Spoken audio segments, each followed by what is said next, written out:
انگریز لڑکے نے اپنی والدہ کے بارے میں لکھا ہے، اس کو کہتے ہیں 8 لائز آف اے مدر، کہ ایک ماں جس نے 8 جھوٹ بولے۔ تو وہ لڑکا کہتا ہے کہ میرا والد بہت غریب تھا، وہ فوت ہو گیا تو میں اپنی مدر کے پاس رہنے لگا۔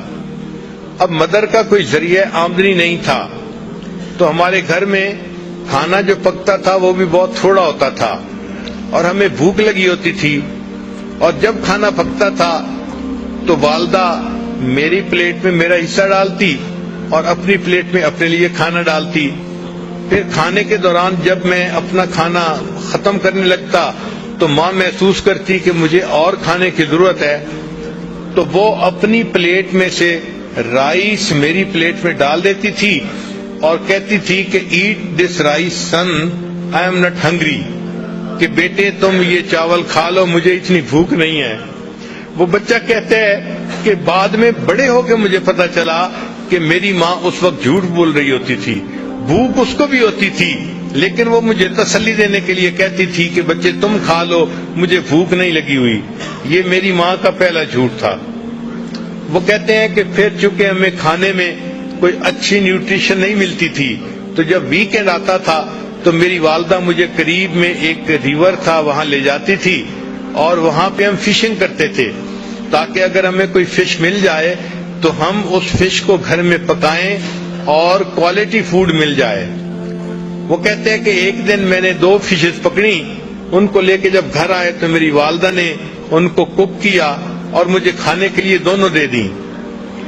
وہ کہنے لگا کہ میں بیٹھ کے والدہ کے ساتھ فش کا کباب کھانے لگ گیا، اور چونکہ فش 2 تھیں اور زیادہ سارے کباب تھے، تو میں اس طرح سے کھا رہا تھا کہ جو فش کی بون تھی ان کے ساتھ بھی کچھ میٹ لگا ہوا تھا، تو میں کھا کے رکھتا جا رہا تھا۔ میری والدہ آ کے میرے پاس بیٹھ گئیں اور اس نے وہ جو بونز تھیں وہ اٹھا کے ان کے ساتھ جو میٹ تھا وہ کھانا شروع کر دیا۔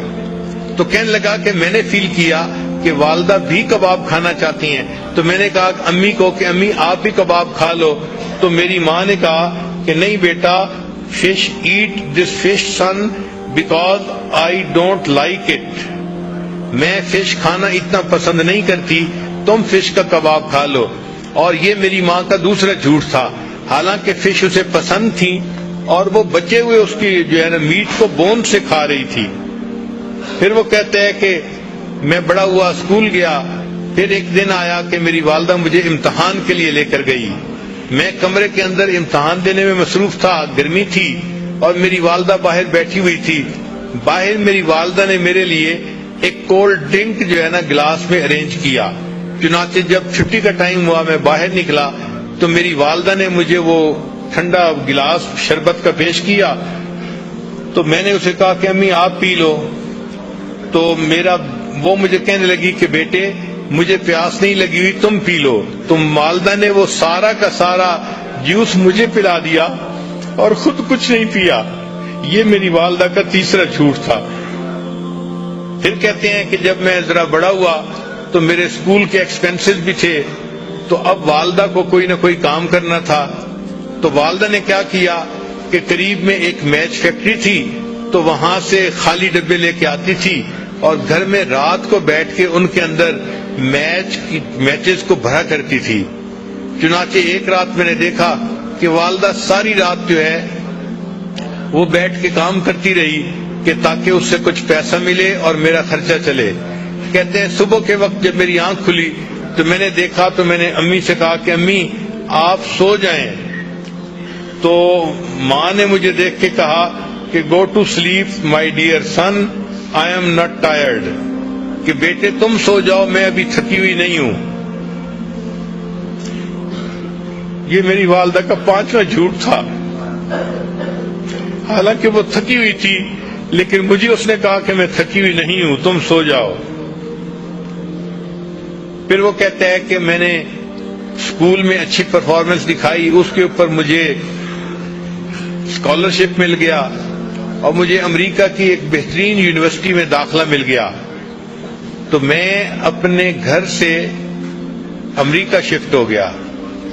وہ کہتے ہیں کہ جب میں پڑھنے کے لیے وہاں چلا گیا تو فون پہ میری والدہ مجھے کہتی رہتی اپنا خیال رکھنا، اپنی پڑھائی کا خیال رکھنا، یہ کرنا وہ کرنا۔ وہ کہتے ہیں کہ پڑھنے کے بعد پھر مجھے ایک جاب مل گئی، تو میں نے ایک گھر بھی کرائے پہ لے لیا، اور اس کے بعد پھر میں نے شادی کا بھی پروگرام بنا لیا۔ حتیٰ کہ میری شادی ہو گئی تو میں نے اپنی والدہ کو بتایا، تو والدہ نے کہا کہ بیٹا تم اپنی بیوی کو خوش رکھنا اور اپنے گھر میں خوشی سے زندگی گزارنا۔ میں نے والدہ سے کہا کہ امی آپ یہاں آ جائیں، ہم میاں بیوی اکیلے ہیں، آپ ہمارے پاس آ کر رہیں، ہمیں آپ کی جو ہے وہ کمپنی بھی مل جائے گی اور میں آپ کے لیے اداس بھی ہوں۔ تو میری والدہ نے مجھے کہا کہ نہیں بیٹا، مجھے تو جو بڑے گھر ہوتے ہیں ان میں رہنا اچھا نہیں لگتا، میں اپنے اسی چھوٹے سے کرائے کے گھر میں زیادہ بہتر ہوں۔ یہ میری والدہ کا 7واں جھوٹ تھا جو اس نے میرے ساتھ بولا۔ پھر میرے پاس چونکہ پے اچھی تھی تو میں چاہتا تھا کہ اپنی والدہ کو ہر مہینے کچھ نہ کچھ پیسے دے دیا کروں، تو میں نے ایک مرتبہ کچھ پیسے اپنی والدہ کو بھجوائے تو میری والدہ نے وہ پیسے مجھے واپس بھجوا دیے۔ تو جب میں نے پوچھا کہ امی آپ نے پیسے واپس کیوں بھجوائے، تو والدہ نے کہا کہ بیٹا میرے پاس انف منی تھی، مجھے اور پیسے کی ضرورت نہیں تھی۔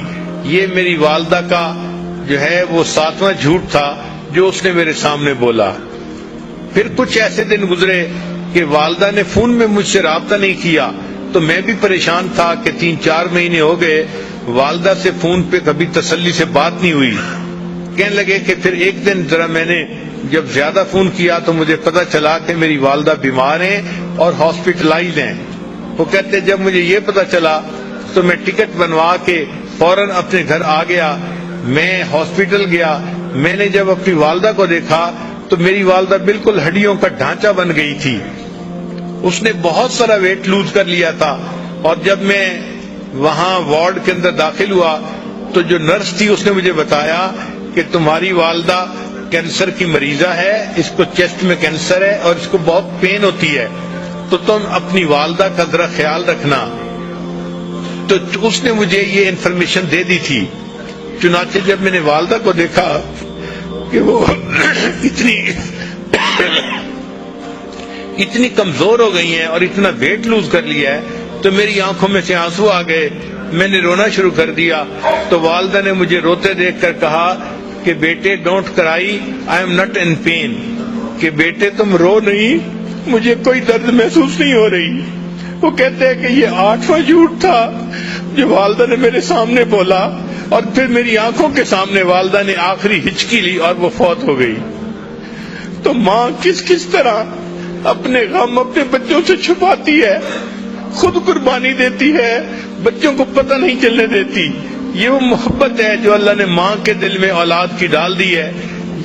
یہ رحیمیت کی وہ صفت ہے کہ اصل میں تو رحمت اللہ تعالیٰ کے پاس ہے، مگر اس نے اس کا چھوٹا سا ایک ذرہ ہر ماں کو عطا کر دیا تاکہ انسانوں کو پتہ چل جائے کہ میری رحیمیت کا کیا معیار ہوگا اور میری رحیمیت بندوں کے ساتھ کتنی ہے۔ وہ اپنی ماں سے کو دیکھ کے سمجھیں کہ اللہ اپنے بندوں سے کتنا پیار کرنے والا ہے۔